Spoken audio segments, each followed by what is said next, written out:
To better understand this whole story, a few revelations are in place. Everything vibrates because atoms vibrate, and that is because the subatomic particles are in harmonic resonance, a fancy word for vibration and keeping themselves in equilibrium. Gravity is vibration generated by the presence of mass, and it can be neutralized by altering the harmonic resonance of the gravitational field. In other words, if you generate vibrations, you can alter gravity, and with superconductive materials, the amount of energy needed for generating the vibrations is greatly reduced. A practical example of reducing one vibration with other vibrations is the use of anti-sound. If you instantaneously produce the exact opposite waveform that comes towards you in the form of sound, the sound will cease to exist. This is called destructive interference. One of the forms of creating anti-gravity is called auditive levitation, a method used by Tibetan monks to elevate rocks over 250 meters high and 250 meters distance. By arranging drums and trumpets extremely precisely, together with some 100 men chanting, all arranged in a precise manner, the monks, after about 5 minutes, could levitate a rock weighing a ton and place it exactly where they wanted it. Theorists around the world theorize that huge monuments like those of the Egyptians and Mayan people were built this way. Other examples of anti-gravity we find in the vast amount of UFO sightings. These UFO sightings are actually experiments run by governments in their search for anti-gravity propulsion. So, if the technique is known, why don't we all transport using anti-gravity propulsion? For each year of technological advance, the military advances 44 years. All science is merely a means to an end. The means is knowledge. The end is control. Who will be the beneficiary? What do they want? What they want is control, the establishment of a global economy which is totally predictable and can be manipulated in every sense. Ein Volk, ein Reich, ein Führer. What I am saying is that the vast majority of people is being controlled by the established upper class. I know this is like the plot of a bad movie, but stay with me for a minute. Anti-gravity exists. The ability for everyone to be a genius exists. Aliens exist, and much more efficient ways of producing energy exist. For example, the Mighty engine, which produces the same amount of energy as a normal engine, but only using 5% of the fuel a normal engine uses.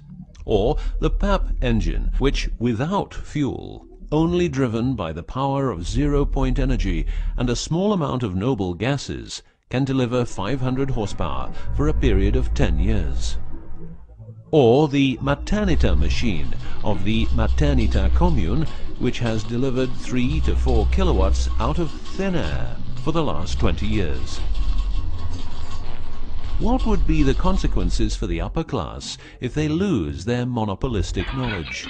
What would happen to them if people would know about the secrets they're holding for us? If I don't need any more gasoline, what would happen? If I don't need any more electricity or gas, what would happen? If I don't need any more medicines from the pharmaceutical industry, what would happen? In order to ensure their powers, the upper class, some call them the Illuminati, handles a strict agenda. The agenda has the aim to prepare the world for world domination, beginning in the US and Europe. According to conspiracy theorists around the world, this is what they are doing as preparation. By the way, these people are extremely smart and fanatic, extremely rich, and they have tried it before. Then they were called the Nazis.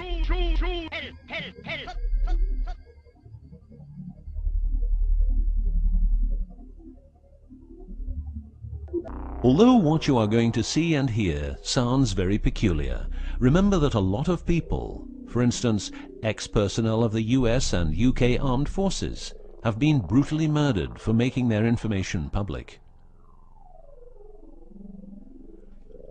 Let's begin with 9/11, but first a little history.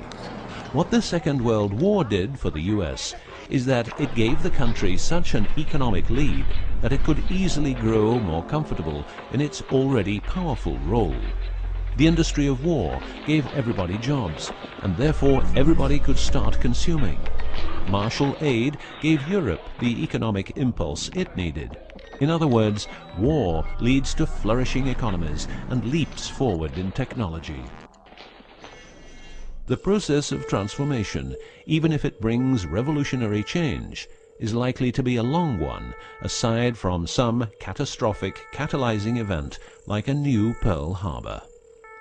These are the words of a neocon think tank whose members count people like Dick Cheney, Wolfowitz, and Donald Rumsfeld.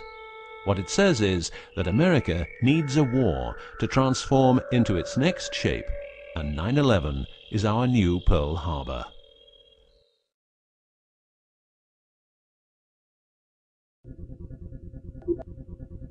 In the manipulation of people, one of the strongest weapons is to make people believe someone else did it.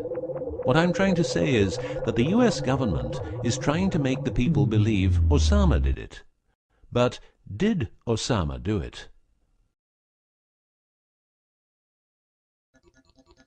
Did you know that 6 weeks before the WTC towers collapsed, the owner had a new insurance policy made up, ensuring that the owner, if the towers would collapse due to a terrorist attack, would receive the amount of $3.5 billion. The owner, because 2 towers went down, tried to claim 2 times $3.5 billion, but only received 2.2.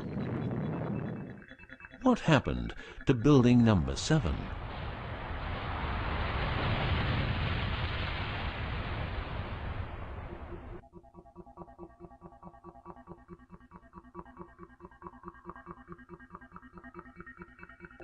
In order to control people who can be a hazard to the bad guys have control of a number of tools. One of these tools is the remotely operated electromagnetic frequency weapon. These use microwave, ELF, extremely low frequencies, and acoustic frequencies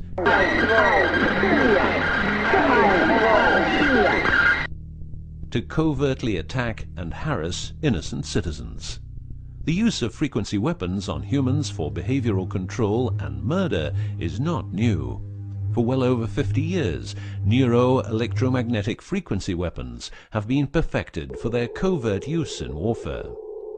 These classified, non-lethal or silent weapons, as they are known in the trade, have also been perfected by experimenting on an innocent and unsuspecting public since their early development. Directing a beam of frequencies to a human can cause a series of effects. A well-known effect is ELFs, causing nausea, headaches, wild racing heart without cause, sudden violent itching in different parts of the body. A frequency weapon can look like this, or like this. Its shape depends on how frequencies have to be directed to the target. Did you know that the US Patent and Trademark Office holds a vast amount of patents for machines which can be used in direct or subliminal mind control systems? Here are a few.